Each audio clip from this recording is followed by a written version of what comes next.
He saw and believed. Good morning. Welcome to a short biblical reflection from the Gospel according to John, chapter 20, verses 1 up to 9. It is the Gospel reading for the Easter Sunday. It is a well-known passage of the Gospel.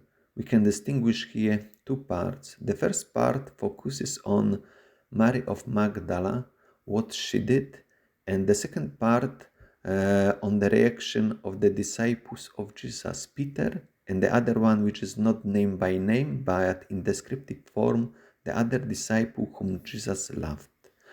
In the first part, in the first verse, we have triple description concerning the time. On the first day of the week, early in the morning, while it was still dark.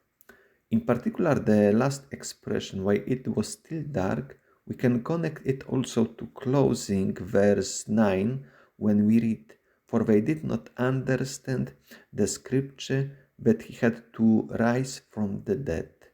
If we connect those two statements together, this darkness is not only physical, but also spiritual, intellectual, because the disciples up to that moment were unable to understand when Jesus was telling them about his death and resurrection.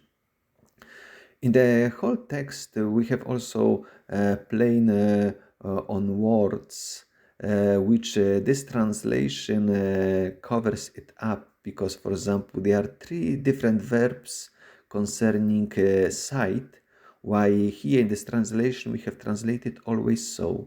She saw the stone removed from the tomb, then John saw the burial clothes there without going in, and then we have also Peter saw the burial clothes there, and at the end John saw and believed. Therefore, I propose we go to the next page and we will see a little bit different translation which tries to make distinction in usage of these different verbs in Greek. In the first case and the second case, so in the case of Mary Magdala, she saw the stone removed from the tomb.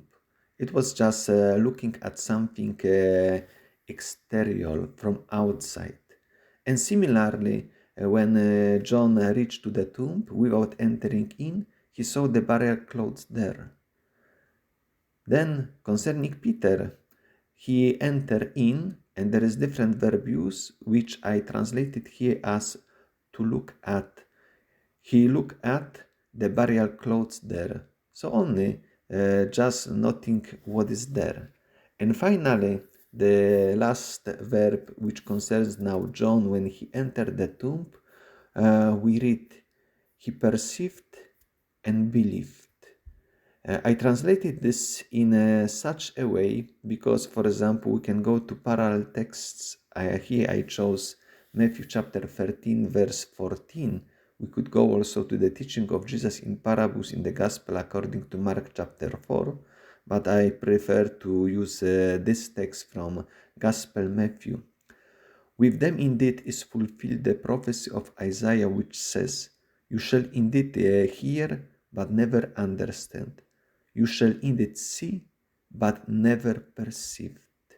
So there is a distinction, and this distinction also we can emphasize more because the descriptive name which is given to John himself, he gives is this name, the disciple whom Jesus loved. So John is not looking just simply at what is exterior, external. He's not noticing just appearance, but he's looking inside. And in fact, this Greek verb used in the last instance, which I translated as perceived, as well also in the Gospel according to Matthew, with the one which also I translated as perceived, has also this meaning distinguishing from the other verb translated here as saw, because it can be also synonym of to see, but also it implies the interior spiritual ability to see inside, and this is the ability here which is stressed.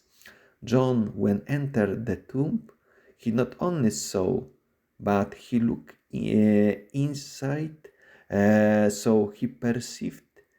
It means he also understood what Jesus was teaching him, and therefore he believed. I would like to wish you a nice day, a happy Easter, and blessings of the risen Lord.